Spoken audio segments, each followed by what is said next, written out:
volta com o debate Rede TV, isto é, com os candidatos a presidente da República, que você também pode acompanhar. Esse é o maior debate multiplataforma do Brasil, na página da Rede TV no Facebook, no nosso canal no YouTube, pelo perfil da emissora no Twitter, no UOL e no portal da Rede TV. E a nossa redação digital segue ao vivo com as manifestações dos internautas. Teremos agora uma nova rodada de confronto direto entre os candidatos. Vamos rever as regras. Cada candidato vai escolher um adversário para responder à sua pergunta. Ambos se dirigirão ao centro do estúdio. A ordem das perguntas foi definida em sorteio com as assessorias. Cada candidato só poderá perguntar e responder uma vez. A pergunta terá no máximo 30 segundos, a resposta 1 minuto, a réplica 45 segundos e a tréplica também 45 segundos. Desta vez, o primeiro candidato a perguntar, conforme definido em sorteio, é Henrique Meirelles. A quem o senhor fará a sua pergunta, candidato? O candidato Jair Bolsonaro. O senhor terá 30 segundos para perguntar. Candidato, no último debate, o senhor mencionou que estava revendo a sua posição de que mulheres deveriam ganhar menos do que homens. Eu fui ler o seu plano de governo e não tem nada disso lá. A minha pergunta é o seguinte: em que candidato nós devemos acreditar? O candidato do debate ou o que está escrito no plano de governo? Ou o senhor não leu o seu plano de governo?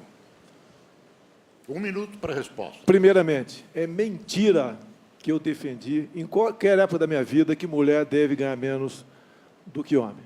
É mentira. Não existe um só áudio, uma só imagem minha nesse sentido. Agora, senhor Henrique Meirelles, na CLT já está garantido a mulher ganhar igual ao homem, desde que a diferença de tempo de serviço entre um e outro não seja superior a 2 anos. Já está garantido na CLT, não temos que nos preocupar com isso. A mulher terá o papel de destaque no meu governo, em especial no tocante à segurança pública. É a mulher que se preocupa, e muito, se teu filho vai chegar vivo ou não em casa, quando ele sai para visitar um amigo, para a faculdade, seja onde for. Então, a mulher vai ter essa garantia, porque nós vamos investir, sim, pesado na questão da segurança pública, para que as mulheres, as mães, tenham paz quando os seus filhos, porventura, saírem de casa. 45 segundos para a réplica. No nosso plano de governo, nós colocamos claramente que, em primeiro lugar, a lei trabalhista, de fato, da reforma será seguida rigidamente e que nós vamos cobrar isso, porque sabemos que isso não acontece. 76% das mulheres, com o mesmo tempo, mesma qualificação, exercendo a mesma função, não ganham a mesma coisa dos homens. Então, nós temos aí, na realidade, um grande percentual de mulheres que ganham menos do que os homens com a mesma função. Portanto, no nosso plano de governo, nós vamos ter isso claro. E, hoje, aquelas mulheres que ganham menos do que os homens na mesma função terão o seu direito respeitado, no plano de governo, inclusive. 45 segundos para a tréplica. Vamos simplesmente cumprir a lei. Nada mais além disso. Não vamos usar as mulheres para nos dividir, como a praxe nos últimos governos, sempre jogando um contra o outro. Nós queremos o bem das mulheres. Agora, a iniciativa privada não pode, né, por meio do, ou melhor, o governo não pode interferir na iniciativa privada. Cumpre-se a lei, mais nada além disso. E não vamos fazer demagogia dessa questão para ganhar simpatia de mulheres ou para jogar as mulheres contra mim. As mulheres sempre terão o meu apoio, o meu reconhecimento pelo seu trabalho. Obrigada, candidatos. Vamos agora à próxima rodada. Quem fará a pergunta na próxima rodada é o candidato Geraldo Alckmin. Para quem será a sua pergunta? Para o candidato Álvaro Dias. Álvaro Dias e Geraldo Alckmin, os dois no centro do estúdio, por favor. 30 segundos para a sua pergunta, candidato Alckmin. Olha, candidato Álvaro Dias, um dos temas que mais preocupa a população brasileira é a questão da saúde. E, dentre a questão da saúde, a questão do saneamento básico, especialmente abastecimento de água e coleta e tratamento de esgotos. Aqui em São Paulo, nós enfrentamos uma crise hídrica muito dura, vencemos, fizemos grandes investimentos e ajudamos o Nordeste, através do eixo leste, a transposição do São Francisco. Qual a sua proposta para o saneamento? Sem dúvida, saneamento é saúde, e nós verificamos que o governo brasileiro, os últimos governos, utilizaram recursos do BNDES, por exemplo, para construir Porto em Mariel, Cuba, hidroelétrica e metrô em Caracas, ao invés de contribuir numa parceria público-privada para a despoluição do Rio Tietê ou para a despoluição da Baía de Guanabara, da Baía de Sepetiba, enfim, oferecer condições, através de um banco que tem um orçamento gigantesco, já teve maior do que a Coreia do Sul e do que o Japão, investir condições para obras de infraestrutura, especialmente num setor fundamental para a saúde do povo, que deve ser a suprema lei, como é o saneamento básico. É claro que o poder público deve investir, mas há necessidade de buscar parcerias para que a eficiência dos investimentos proporcionem qualidade de vida à população. 45 segundos para a réplica, candidato Alckmin. Olha, eu pretendo investir muito na questão do emprego e o setor de construção civil gera muito emprego. E saneamento básico é prevenção, né? Uma das razões da gente estar vivendo mais no mundo e no Brasil é água de qualidade. Nós ajudamos na transposição de São Francisco com os equipamentos aqui da Sabesp, no eixo leste, e quero dizer aqui a todo o Nordeste duas coisas. Primeiro, vamos salvar o Rio São Francisco, a revitalização do rio, dragagem, tratamento de esgotos, recomposição de mata ciliar e dizer ao Nordeste que vamos também fazer as obras complementares, adutoras, ramais, canais importantíssimos para a água chegar ao seu destinatário final. Álvaro Dias, 45 segundos, tréplica. Quando eu governei o Paraná, a Sanepar foi considerada uma empresa modelo para a América Latina em razão das ações desenvolvidas de saneamento básico. O Nordeste brasileiro, por exemplo, mais de 40% da população não possui saneamento básico. O semiárido nordestino, que pode sofrer a desertificação se medidas urgentes não forem adotadas, como a mudança da matriz energética, ao invés de derrubar a vegetação e usar a madeira como carvão e energia, gasodutos, a mudança para energia eólica, para a... Muito obrigada. Acabou. Candidatos, terminou o tempo. Muito obrigado. Os senhores podem retornar aos seus lugares. Agora é a vez do candidato Ciro Gomes decidir a quem fará a sua pergunta. Governador Alckmin, não me leve a mal, mas nós estamos precisando esclarecer aí umas diferenças de compreensão do Brasil. Então, se Vossa Excelência me permite, eu o convido novamente ao palco, para não dizer ringue. Muito bem, os dois para o centro do estúdio. Ciro Gomes, 30 segundos. É uma homenagem segundos. também ao jornalista Reinaldo Azevedo. Nos últimos 3 anos, do desmantelo da Dilma para cá, o Brasil fechou 13 mil indústrias. Não há nada parecido no mundo. Isso, 4 mil delas em São Paulo.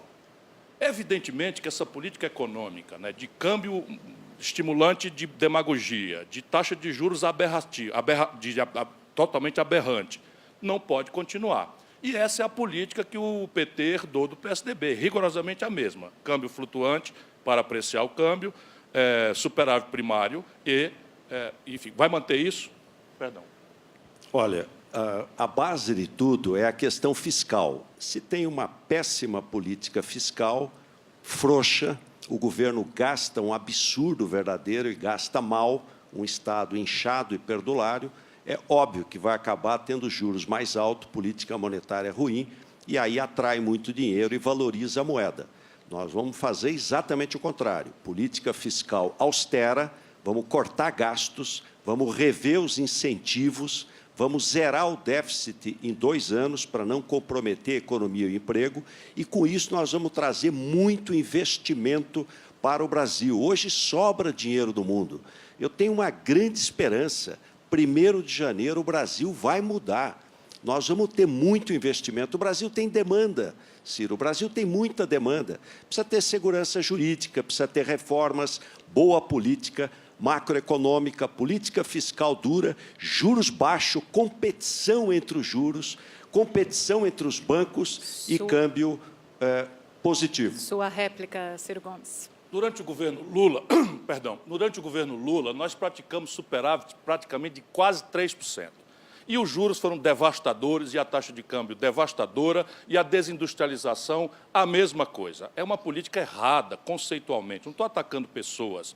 E eu, por isso, proponho, Reinaldo, uma política industrial de comércio exterior sem favorecimento. Petróleo, gás e bioenergia. Faz sentido o Brasil importar gasolina do estrangeiro, sendo um dos maiores produtores mundiais de petróleo. O complexo industrial do agronegócio, faz sentido comprar um saco de semente por R$ 700 e vender uma saca de milho de 60 quilos por 14, por 15, por 30 reais. O complexo industrial da saúde, praticamente 80% de tudo que a gente usa vem do estrangeiro, e o complexo industrial da defesa. Olha, vou pegar aqui o texto da questão do petróleo para voltar aqui, você vai entender bem o que eu vou colocar. Nós exportamos petróleo e importamos derivados de petróleo. Então, fica mais caro, no mínimo frete de ida e de volta, além de não gerar emprego no Brasil. Petrobras não tem dinheiro para tudo. Precisa trazer investimento privado. Eu vou quebrar o monopólio do petróleo, do refino, na prática, e trazer investimento para o Brasil. Agora, veja o estrago do corporativismo e da greve dos caminhoneiros. 14 bilhões de dívida que você vai pagar, porque é subsídio do governo para combustível fóssil, e vai dificultar trazer investimento para o Brasil, para uma área estratégica como é o refino, para a gente poder ter derivados do petróleo mais barato. Obrigado, candidatos. Acabou, sim. Prezado candidato Álvaro Dias, é a sua vez de formular uma pergunta. Henrique Para Meirelles. quem será? Henrique Meirelles. Por favor, dirijam-se ao centro do estúdio. Microfone para o senhor Henrique Meirelles. Isso.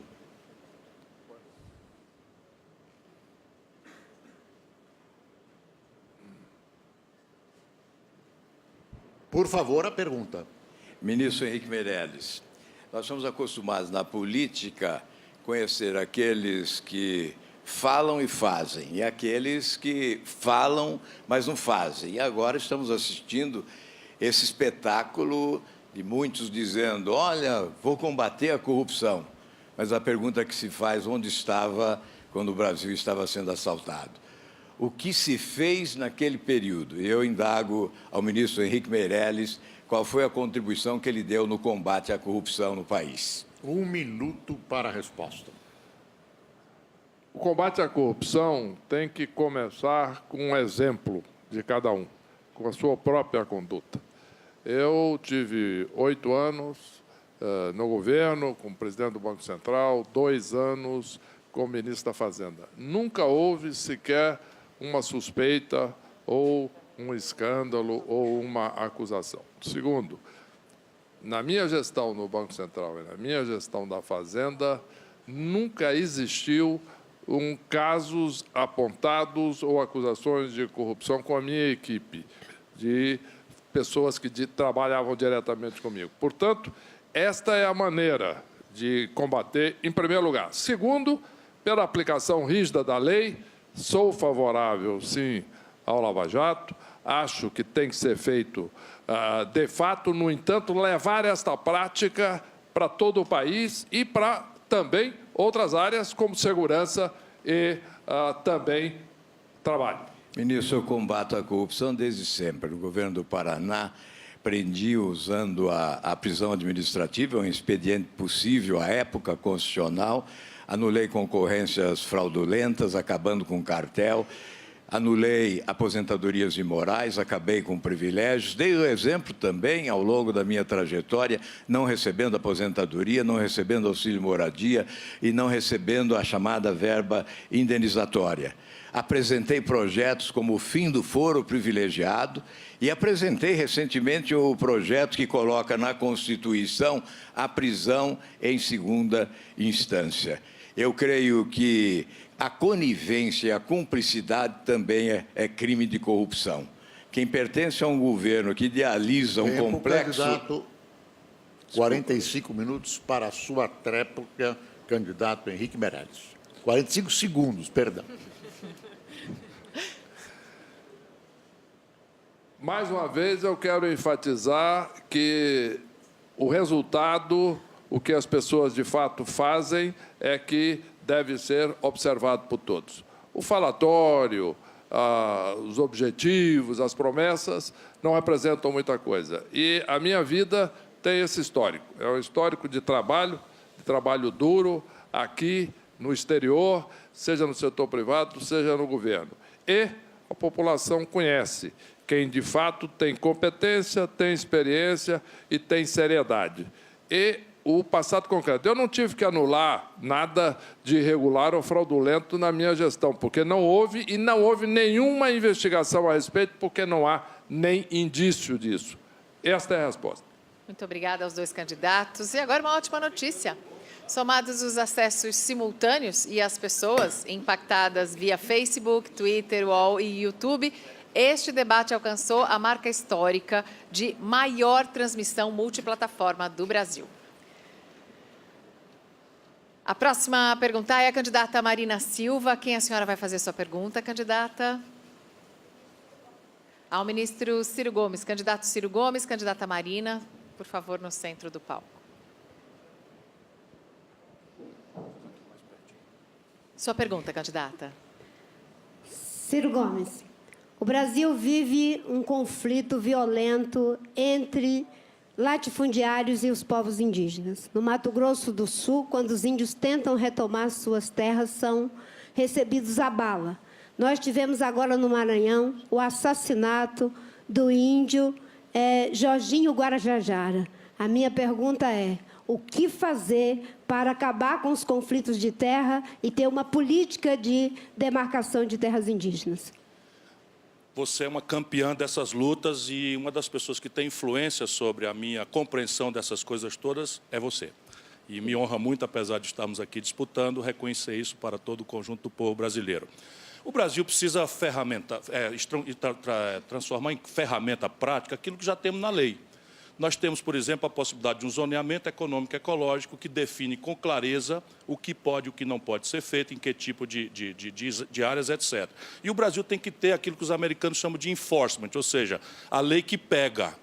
Quanto tempo trabalhamos juntos e ali todas as leis estavam prontas e a gente não tinha no território capacidade de fazer. Multava e daí a pouco vinha um refis e um não sei o quê, uma anistia e lá ia o estímulo. Portanto, a impunidade é que é a grande mestra disso. Eu trouxe para a minha vice uma pessoa que tem muitas diferenças de mim, a Cátia Abreu. Mas a Cátia Abreu, sendo uma pessoa que vem da agricultura, ela já compreende com muita clareza a necessidade de a gente achar o equilíbrio disso. A nossa proposta, Ciro, é de que a gente valorize o trabalho que é feito pela FUNAI, fortalecendo a FUNAI, demarcação das terras indígenas e, para isso, nas áreas que foram ocupadas oficialmente pelo Estado, como é no caso do Mato Grosso, várias situações, nós estamos propondo a criação de um fundo de regularização fundiária. Porque aqueles assentamentos de fazendeiros foram por políticas públicas. E, nesse caso, nós precisamos fazer uma indenização de acordo com a cotação do mercado e imediatamente demarcar terras indígenas como forma de combater a violência e a injustiça contra um povo que nós temos o dever histórico de fazer um resgate. Estou completamente de acordo, acho que é preciso dar tradução concreta a esses valores. Trabalhei com os ticunas lá no Alto Solimões, trabalhei com os chavantes no Mato Grosso, trabalhei, enfim, com muitas das tribos brasileiras e tenho intimidade de ver como eles sofrem, como eles têm um sistema imunológico mais fragilizado em relação aos brancos, nem se falando, trabalhei no conflito dos Cintas Largas, em Rondônia, em função de contrabando de diamantes, em que brancos, né, corromperam parte da própria liderança indígena, e tudo isso virou uma gravíssima confusão que o Estado tem que entrar para mediar e, em pleno século XXI, encerrar a crônica de violência contra populações tão frágeis. Muito obrigada aos dois candidatos. Os senhores podem retornar. Agora eu peço que o candidato Jair Bolsonaro faça a próxima pergunta e escolha quem irá perguntar. Candidato. O senhor pode perguntar para Guilherme Boulos, Marina Silva e Cabo Daciolo. Marina Silva. Cabo Daciolo, por favor. Ah, Marina Silva, perdão. Entendi errado. Marina Silva, então, pode voltar ao Primeiro, estúdio. quero deixar bem claro, quando eu aqui cheguei, havia um púlpito que ninguém ia ocupar aquele espaço, mas estava escrito Luiz Inácio Lula da Silva. Então, junto à direção, fiz esse questionamento, quero agradecer à RTV por ter retirado o púlpito do Lula. Não podemos dar espaço aqui para um bandido condenado por corrupção frequentar esse debate, mesmo que seja virtual. Senhora Marina Silva, armamento. Eu sou favorável que o cidadão de bem tenha posse de arma de fogo. A senhora concorda com isso ou não? Não. Antes eu queria te dizer uma coisa, Bolsonaro. Você disse que a questão dos salários menores para as mulheres é uma coisa que a gente não precisa se preocupar porque já está na CLT. Só uma pessoa que não sabe o que significa uma mulher ganhar um salário menor do que um homem e ter as mesmas capacidades, a mesma competência e ser a primeira a ser demitida, ser a última a ser promovida.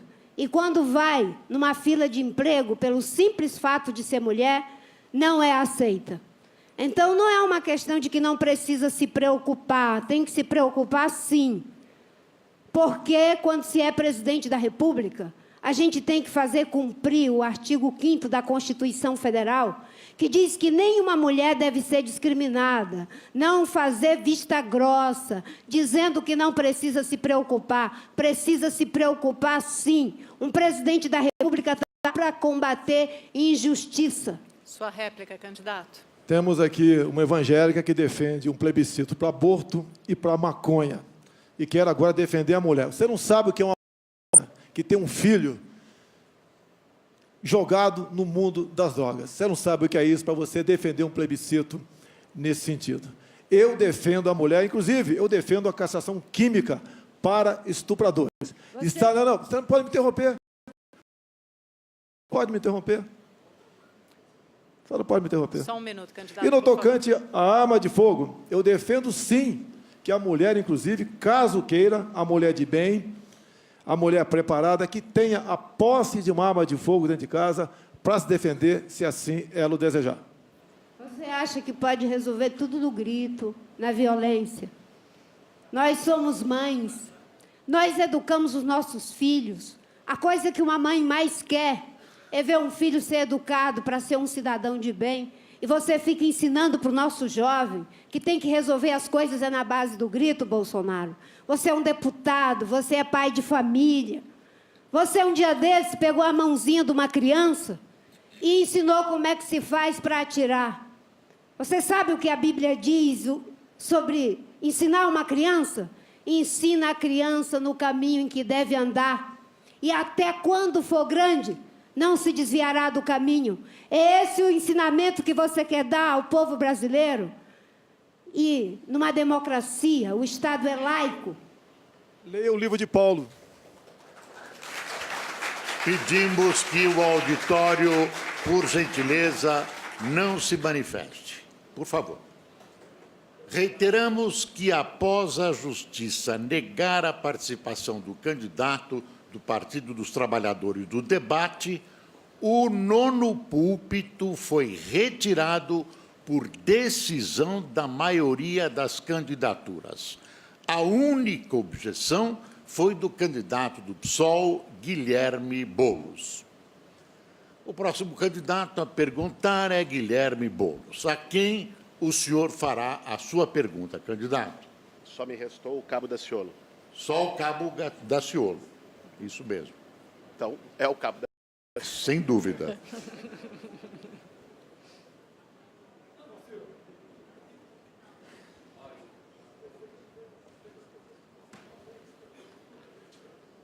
...30 segundos, candidato. Primeiro, quero parabenizar a você, Marina, por ter colocado Jair Bolsonaro no seu lugar. Quer mesmo ganhar no grito, e no grito não se ganha eleição, Bolsonaro. Agora, Daciolo, poderia te perguntar aqui sobre um tema que lhe é caro, a integração latino-americana, que você se referiu no debate passado. Mas acho que interessa mais ao povo brasileiro nós tratarmos aqui de emprego. O governo Temer gerou um desemprego brutal. Qual é a sua proposta para resolver o problema de emprego de quem está nos assistindo? População brasileira, nação brasileira, um dos grandes vilões da nação são os banqueiros. Banqueiros têm lucros exorbitantes de bilhões todos os anos dentro da nação. Nós vamos reduzir impostos e reduzir juros. Isso é um fato verdadeiro. A partir desse momento, você entra com investimento, porque dinheiro é o que mais tem no país. Não acreditem quando falem que tem crise financeira na nação brasileira, porque não existe crise financeira na nação brasileira. Então, nós vamos investir com o dinheiro que existe na nação, vamos preparar os nossos jovens, colocando a educação, ciências, tecnologia, inovação, os institutos federais, e vamos caminhar e levar todos para o mercado de trabalho. E quero dizer e deixar bem claro, na primeira semana, vamos adorar o Senhor. Na segunda semana, haverá um pronunciamento e vai ser: todos os empregados do Brasil compareçam na unidade militar mais próxima da sua residência. O tempo, cabo Daciolo. 45 segundos para a sua réplica, candidato. Nós vamos criar o programa Levanta Brasil. Com o Levanta Brasil, nos primeiros 2 anos de governo, nós vamos gerar 6 milhões de empregos, entre empregos diretos e indiretos, com investimento em infraestrutura, saneamento básico, saúde, educação e moradia. Através dessa cadeia de investimentos, nós vamos criar o Meu Bairro Minha Vida, porque não basta dar um teto para as pessoas, é preciso dar dignidade, levando, junto com a moradia, também a creche, a escola, a UBS e tudo aquilo que as pessoas precisam. E com isso, a gente vai atender 2 necessidades das pessoas. De um lado, gera-se emprego, do outro lado, serviço público de qualidade que o nosso povo precisa. Esse é o caminho para tirar o Brasil da crise. O problema da nossa nação chama-se gestão. Gestão e política pública. Eu quero dizer a você que está me ouvindo, cidadão brasileiro, povo brasileiro, você tem direito à educação, à saúde, à alimentação, ao trabalho, ao transporte, ao lazer, à previdência social, que é superavitária. Não acreditem quando fala que tem déficit da previdência, porque não tem. Esses são os teus direitos. E o meu dever é proporcionar isso tudo para você. E nós vamos proporcionar. E toda a população que está na extrema pobreza, nós vamos cuidar de você. O Bolsa Família vai permanecer. Temos mais de 14 milhões de brasileiros na extrema pobreza e mais de 50 milhões de brasileiros na pobreza. Você vai ser tratado com dignidade, porque vai entrar o investimento no Brasil. Os 2 candidatos podem continuar aí no centro do nosso estúdio, porque agora é a vez do candidato Cabo Daciolo perguntar, e quem deve responder obrigatoriamente é Guilherme Boulos. Então, por favor, fique à vontade. Cabo Daciolo, sua pergunta, 30 segundos. Quero dizer a todos aqui que estão aqui concorrendo ao cargo de presidência da República, que eu amo todos os senhores. Trato todos com respeito, mas eu tenho que falar algo aqui verdadeiro. Nação brasileira, isso aqui é um grande teatro. Isso aqui é uma grande mentira. São só promessas, são os mesmos de sempre que estão na política já há anos. O mais novinho aqui tem mais de 30 anos de vida pública. Só sabem prometer, promessa, promessa, promessa. Chega na hora do vamos ver, não fazem nada. A pergunta é, será que eles têm vergonha, meu irmão? Tu acha que eles têm vergonha? Será que eles sentem vergonha? Essa é a pergunta. 1 minuto para a resposta. Olha, Daciolo, eu tenho 36 anos de idade. Sou o candidato mais jovem da história do país a concorrer à presidência da República. Mas, de fato, tem muita gente sem vergonha na política brasileira. Gente que só cuida dos seus interesses, do seu egoísmo, dos seus interesses políticos e partidários e não da maioria do povo brasileiro. E é por isso que nós temos que enfrentar privilégios. E é o que nós vamos fazer no nosso governo. Sem medo de enfrentar o 1% que está no andar do cima e governar para os 99%. Vou dar um exemplo aqui de como se financia o Estado hoje no Brasil. Se você tiver uma casa e for alugar ela, você vai pagar 27,5% de imposto. Agora, se você montar uma imobiliária, você vai alugar 50 casas e vai pagar 12% de imposto.